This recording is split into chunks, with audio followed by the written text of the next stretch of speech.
हरिः ओम्। चतुराम्नाय वपुर्विशेष शेषधर चञ्चत्सुकराकार नीशितदंष्ट्राग्नविनग्नमैनधर राजिल्यं कुलादीन्द्ररजितशृङ्गोपरिलग्नमेघमुगतिं जल्वारिं विद्वज्जनाञ्चितहृत्पल्वललोलभूरमणलक्ष्मीनाथदेवोत्तमा समधिकस्थवरजङ्गमात्मकమైన వసుమితి చక్రము అవక్రలీలనుద్ధరింపుము కరుణోపేత చిత్తుండవగుచు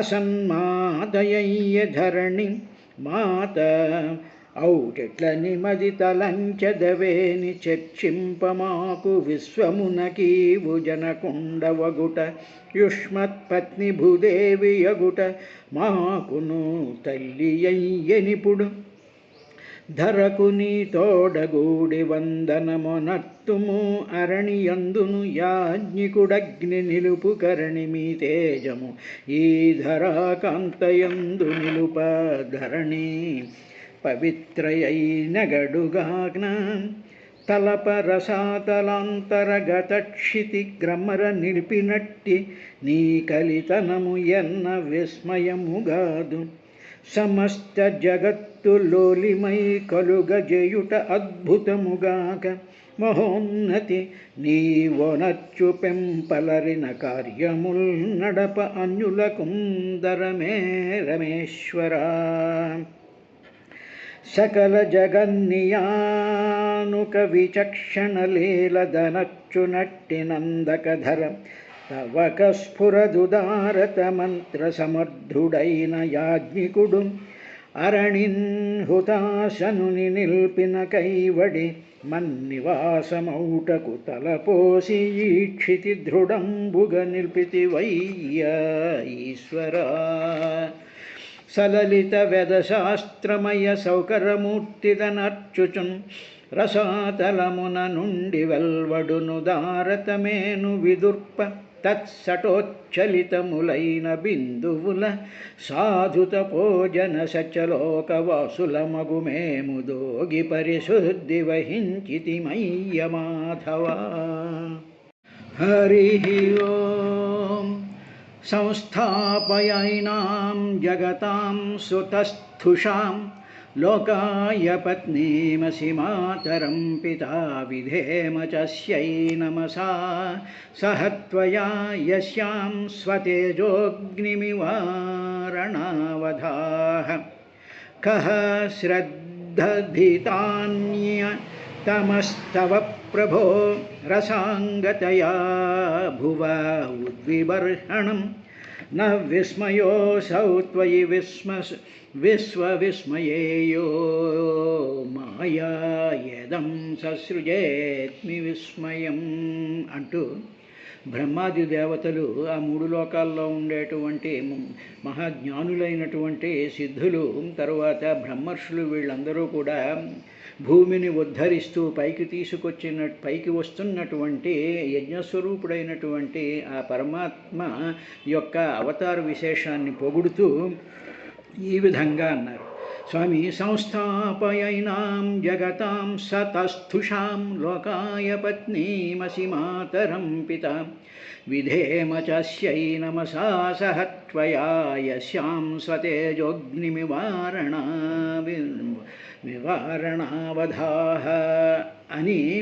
స్వామి, ఈ భూమి నువ్వు పైకి తీసుకొస్తున్నటువంటి ఈ భూమి ఉన్నదే, ఈ భూమి స్థావర జంగమాత్మకమైనటువంటి ప్రాణులకు నివాసస్థానం అవ్వబోతోంది. అంటే మేము సృష్టి చేయబోయేటువంటి 84 లక్షల జీవరాశులు, మానవ సమాజం, ఇదంతా కూడా చైతన్యంతో కూడుకున్న ప్రాణులన్నీ కూడా దీని మీద నివాసం ఉండడానికి తగినటువంటి లోకాన్ని నువ్వు పైకి తీసుకొచ్చావయ్యా, నెంబర్ 1. తరువాత ఇలాగ తీసుకొచ్చినటువంటి ఈ భూమి నీకు భార్య, తరువాత నీకు భార్య మాకు తల్లి అవుతుంది. నీవేమో మా తండ్రివి, ఈ భూమిని తల్లి మా తల్లిగా మేము సదా మీ ఇద్దరినీ కూడా మేమందరం కూడా నమస్కరిస్తూ ఉన్నామయ్యా. తరువాత నీవు ఈ భూమిని చక్కగా నిలబెట్టు స్వామి. ఇలాగ నిలబెట్టినప్పుడు దీని మీద సకల జీవులు కూడా ఆవాసం ఉన్నప్పుడు వాళ్ళందరికీ కూడా ప్రయోజనం కలుగుతుంది. కాబట్టి అప్పుడు మేము ఈ భూమికి నీకు ఇద్దరికీ కూడా నమస్కరించి సేవ చేసుకుంటాము అన్న తరువాత అసలైనటువంటి ఒక అద్భుతమైనటువంటి విషయాన్ని ఒకటి ఈ బ్రహ్మాది దేవతలు చెప్పారు. అంటే ఏమిటి? అరణి అంటే యజ్ఞం చేసేటప్పుడు, హోమం చేసేటప్పుడు ఒక కట్టి మీద మరొక కట్టి పెట్టి దాన్ని బాగా మధించినప్పుడు కింద ఉన్నటువంటి కట్టెలోంచి ఆ రాపిడి వల్ల అగ్ని పుడుతుంది. ఈ అగ్ని ఎందులో ఉన్నది అంటే ఆ కట్టెల్లో అగ్ని ఉన్నది. అదేవిధంగా స్వామి, నీ యొక్క తేజస్సు, నీ యొక్క వీర్యము, నీ యొక్క ప్రభావము, నీ యొక్క శక్తి ఈ పదార్థమయమైనటువంటి ఈ భూమండలంలో నీ తేజస్సుని ఇందులో తీసుకొచ్చి పెట్టావు. ఆ తేజస్సు, ఆ శక్తి, ఆ ప్రభావము, దాని ఇన్ఫ్లుయెన్సు, అవ్యక్తంగా ఉండేటువంటి దానిలో ఉండేటువంటి ఒక ప్రభ, ఒక వెలుగు, అదే జ్ఞానం, అదే ప్రాణం. అటువంటి ప్రాణశక్తిని నీవు ఈ పదార్థాలలోకి తీసుకొచ్చి పెట్టావు.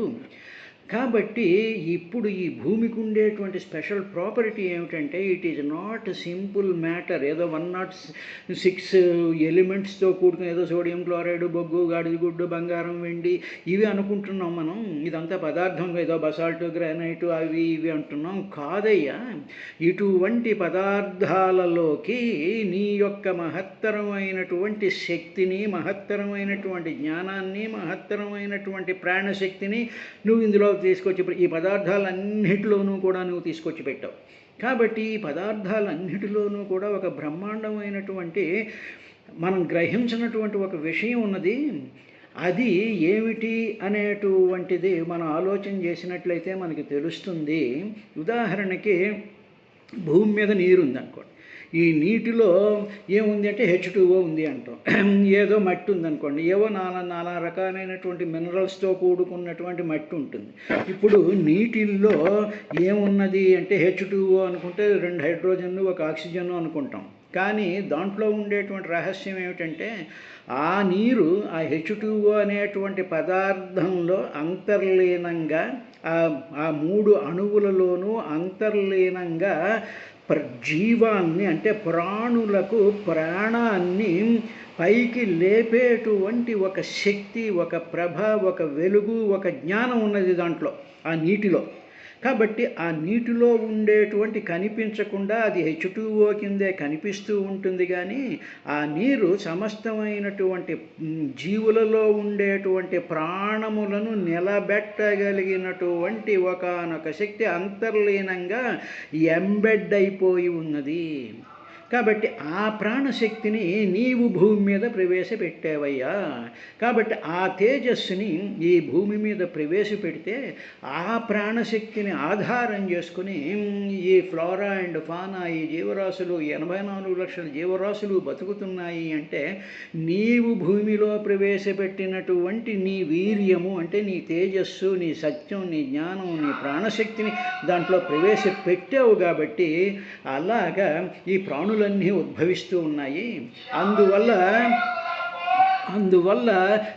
నిన్ను మేము తండ్రి అన్నాము, భూమిని మా తల్లి అన్నాము. అంటే పురుషుడి యొక్క వీర్యం స్త్రీ యొక్క గర్భంలో ప్రవేశపెట్టినప్పుడు అప్పుడు ఈ పురుషుడు ఆ స్త్రీకి భార్య అవుతుంది. కాబట్టి ఆ ప్రాణశక్తి వల్ల ఇంత అద్భుతమైనటువంటి సంతానం కలుగుతోంది. కాబట్టి ఈ భూమి మాకు తల్లి, నీవు మాకు తండ్రివి అని బ్రహ్మాది దేవతలు కాదు, మనం అందరం అనుకోవాలండి. అందువల్ల దానిని చక్కగా నిలబెట్టు. ఆయన నిలబెట్టాడు, మనం పాడు చేస్తూ ఉంటాం.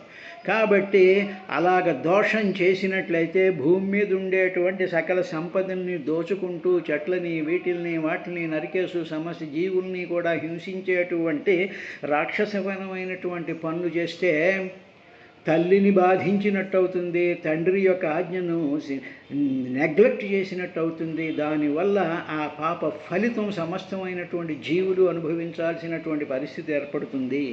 కాబట్టి మేము ఏమని చేస్తాం, నీకు నమస్కరించి మేము సేవ చేసేదము, మీ ఇద్దరికీ కూడా మేము సేవ చేస్తాము. సేవ చేయడం అంటే ఏమిటి? పెంచి పోషించడం, ఏది పాడు చేయకుండా ఉండడం, ప్రతి దానిని గౌరవించడం, భూమి మీద ఉండేటువంటి ప్రతి వస్తువుని గౌరవించడం అనేటువంటి ఆ ఎన్విరాన్మెంటల్ ప్రొటెక్షన్, తరువాత జీవ సంఘాలకు నష్టము కలగకుండా ఉండి వాటికి అభివృద్ధిని కోరుకునేటువంటి ఆ మహత్తరమైనటువంటి ఆ ఇంటెలిజెన్స్, ఆ కాన్షియస్నెస్ ప్రజల్లో ఉండాలి అని చెప్పి ఇందులో చెప్తూ ఉన్నారు.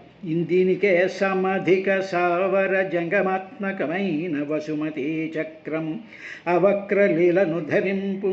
ఓ స్వామి, సమధికంగా స్థావర జంగమాత్మకమైన, స్థావరాలు అంటే కదలనటువంటి ప్రాణాలు, కదిలేటువంటి ప్రాణాలు, ఈ రెండూ కూడా వాటిల్ని నీవు బాగా సంస్థాపన చేసేవయ్యా, చక్కగా నిలబెట్టు వాటిల్ని.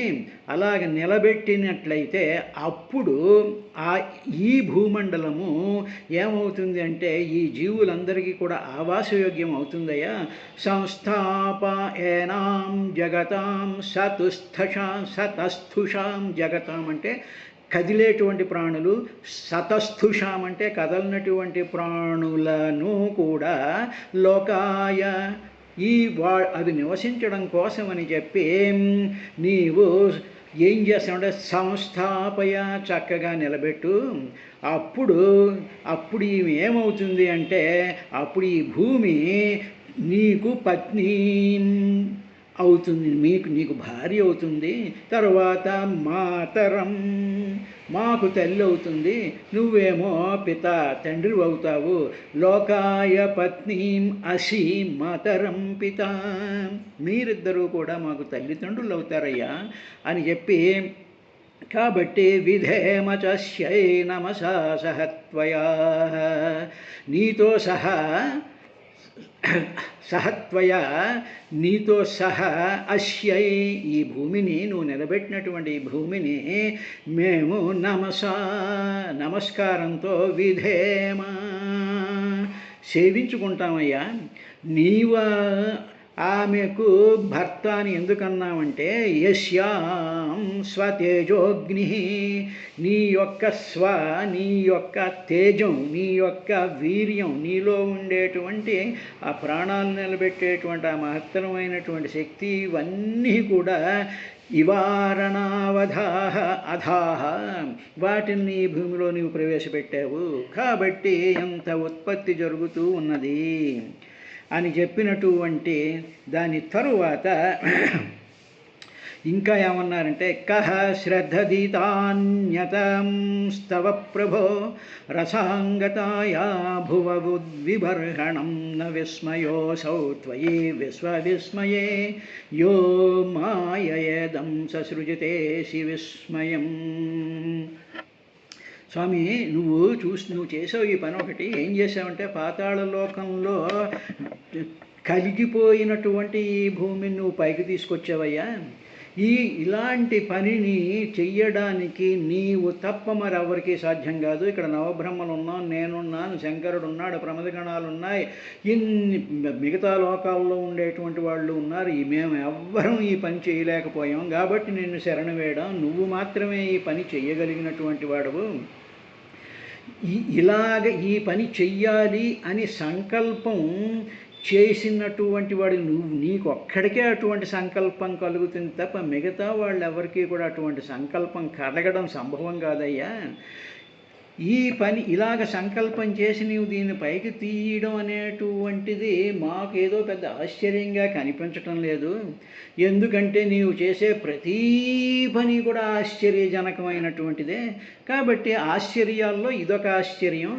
తరువాత నీవు చాలా ఆశ్చర్యం గొలిపించేటువంటి ఈ జగత్తును నీ మాయాశక్తి చేత సృష్టించేవయ్యా.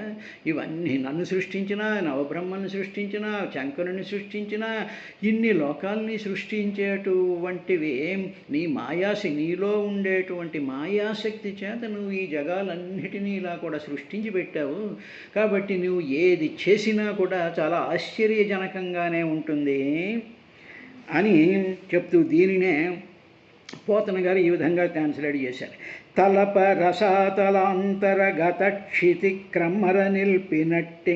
తలప ఆలోచిస్తే రసాతలాంతర్గత, రసాతలంలో అంతర్గతంగా నిలిపోయినటువంటి క్షితిని, ఆ భూమిని క్రమర నిలిపినట్టి, దాన్ని పైకి తీసుకొచ్చి నిలిపినట్టి నీ కలితనము ఎన్న విస్మయముగాదు. నీ యొక్క ఆ నైపుణ్యం ఉందే, ఆ శక్తి ఉందే, అది విస్మయముగాదు, అదేమి పెద్ద అంత ఆశ్చర్యకరం కాదు అంటూ సమస్త జగత్తు లోలిమై కలుగజేయుట అద్భుతముగాక. ఇక్కడ ఒక చిన్న భూమిని పైకి తీస్తే ఆశ్చర్యంగా మా అందరికీ కనిపిస్తుంది. కానీ ఇటువంటి కోట్లాది లక్షలాది కోటానుకోట్లాది గ్రహాలు, నక్షత్రాలు, గెలాక్సీలు, జీవరాశులు, సమస్తమైనటువంటి లోకాలనే నువ్వు పైకెత్తావు. ఆఫ్టర్ ఆల్ ఇది అనంతంలో ఆవగింజ లాంటి ఈ భూమిని నువ్వు తీసుకొచ్చావు అంటే ఇదే మాకు ఆశ్చర్యం కలిగిస్తూ ఉన్నప్పుడు ఇన్నాంటి ఆశ్చర్యాలు, లక్షలాది కోట్ల ఆశ్చర్యాలు నీలో ఉన్నాయి. కాబట్టి విష్ణు సహస్రనామం అద్భుతం అద్భుతం అంటారు. అద్భుత అని విష్ణువుకు పేరు. కాబట్టి అటువంటి కలుగజేయుట అద్భుతముగాక, అదే అద్భుతం. ఆ అద్భుతంలో ఇదొక చిన్న అద్భుతం. ఇది మహోన్నతి నీవనర్చు పెంపలరిన కార్యములు నడప అన్యులకుంతరమే రమేశ్వర. ఓ రమాదేవికి భర్త అయినటువంటి ఓ శ్రీమన్నారాయణ, అన్నీ కూడా ఆశ్చర్యకరమైనటువంటివే అన్న. దీనిని మనం ఎలా అన్వయించుకోవాలి అంటే ఉదాహరణకి ఇందాక మనం చేసినట్టు నీళ్లు ఉన్నాయనుకోండి, నీళ్లు తాగుతాం, ప్రాణాలు నిలుస్తాయి. ప్రాణాలు నిలిచిన తర్వాత అమ్మయ్యా అనేటువంటి ఒక ఫీలింగ్ ఆఫ్ రిలాక్సేషన్ వస్తుంది, ఒక శక్తి వస్తుంది. అదే స్నానం చేసామనుకోండి, స్నానం చేస్తే ఒక రిలాక్సేషన్ వస్తుంది, అలసట పోతుంది, ఆ శరీరానికి ఉండేటువంటి దుర్గంధాలన్నీ పోతూ ఉంటాయి. ఆ నీరు లోపలికి వెళ్ళడం వల్ల శరీరం ఉత్సాహజనితం అయిపోతూ ఉంటుంది. ఏమండి H2O అనే హైడ్రోజన్ ఆక్సిజన్లో ఇది ఉందా అంటే హైడ్రోజను ఆక్సిజన్లో అవి ఉంటే కనిపించాలిగా సైంటిస్టులకి. వాడు ఏ స్పెక్ట్రమ్ తీసినా ఏం చేసినా ఇదిగో నేను ఇలా సంతృప్తినిస్తాను, ఐ ఆమ్ ది సాటిస్ఫాక్షన్ అనేటువంటి ఒకటి కనిపించాలిగా అక్కడ. అదేవిధంగా నేను రిలాక్సేషన్ ఇస్తాను అనేటువంటి H2O స్పెక్ట్రమ్ తీసుకుంటే నాకు అవి కనిపించాలిగా. మరి ఎందుకు కనిపించడం లేదు?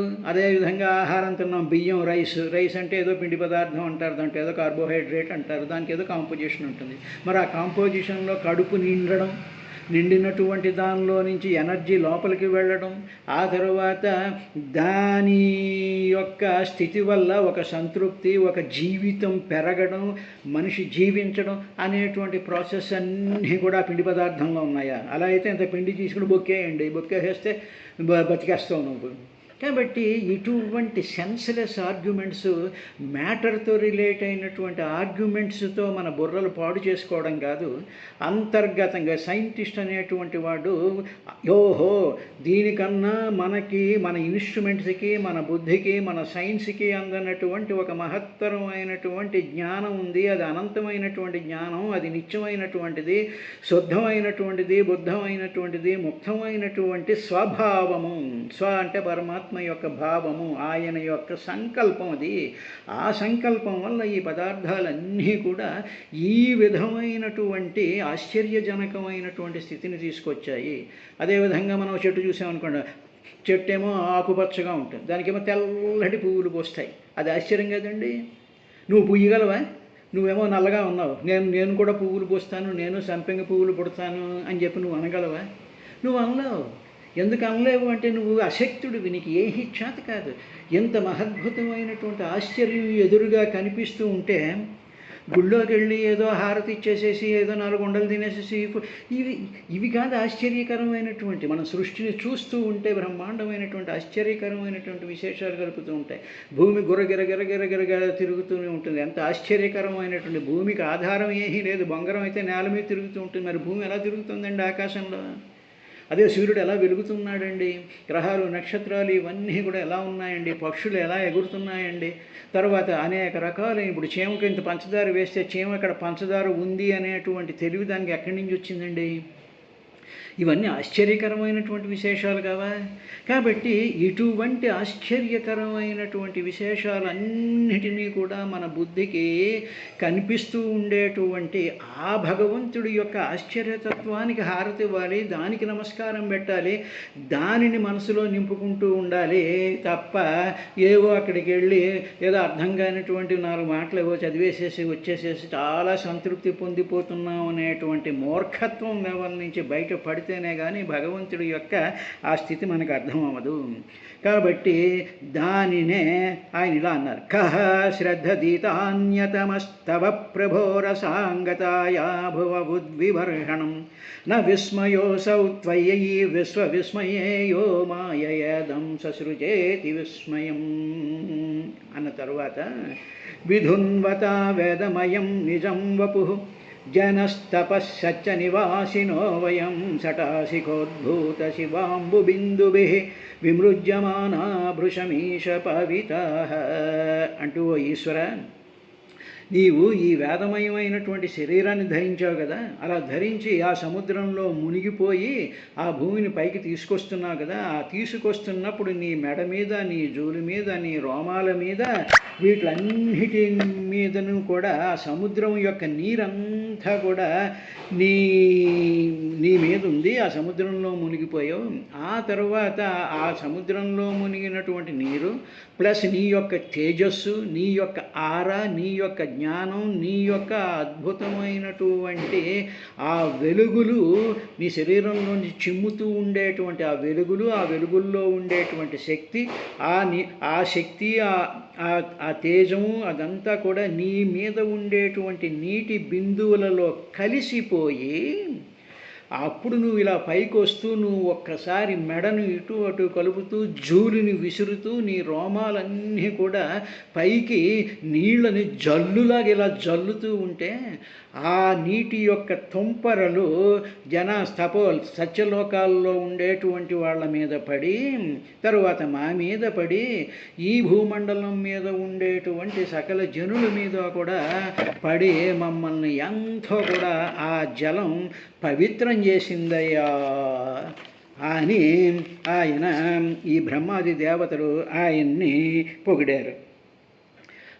విధున్వత వేదమయం నిజం వపు అంటే నీ శరీరం, నిజం వపు నీ శరీరం అంతా కూడా వేదమయం, వేదంతో కూడుకున్నటువంటిది. అంటే నీ శరీరం మీద నుంచి వస్తున్నటువంటి గాలి కానీ, నీరు కానీ, లేకపోతే నీ జోటంలో నుంచి వస్తున్నటువంటి వాయువులు కానీ, ఇవన్నీ కూడా విధున్వత నీ విధులిస్తూ ఉంటే ఒక్కసారి అవన్నీ జనస్తపశ్చ నివాసినో వయం, ఆ జనోలోకంలో, తపోలోకంలో, సత్యలోకంలో మళ్ళీ మా మీద అవన్నీ కూడా పడ్డాయి. ఎలా పడ్డాయంటే శిఖోద్భూత, నీ సటలలో నుంచి, అంటే నీ జూల్లో నుంచి, నీ రోమాల్లో నుంచి, నీ శిఖల్లో నుంచి ఆ దులపడం వల్ల వచ్చినటువంటి జల బిందువులు శివాంబుద బిందుభి, శివ మంగళకరమైనటువంటి అంబు, నీటి యొక్క బిందుభి, ఆ చిన్న చిన్న చుక్కలన్నీ కూడా మా మీద పడి మేము చాలా పవిత్రమయ్యామయ్యా. విమృజ్యమానా భృశమీష పవితాః, విమృజ్యమానాః మా మీద చల్లబడ్డాయవి.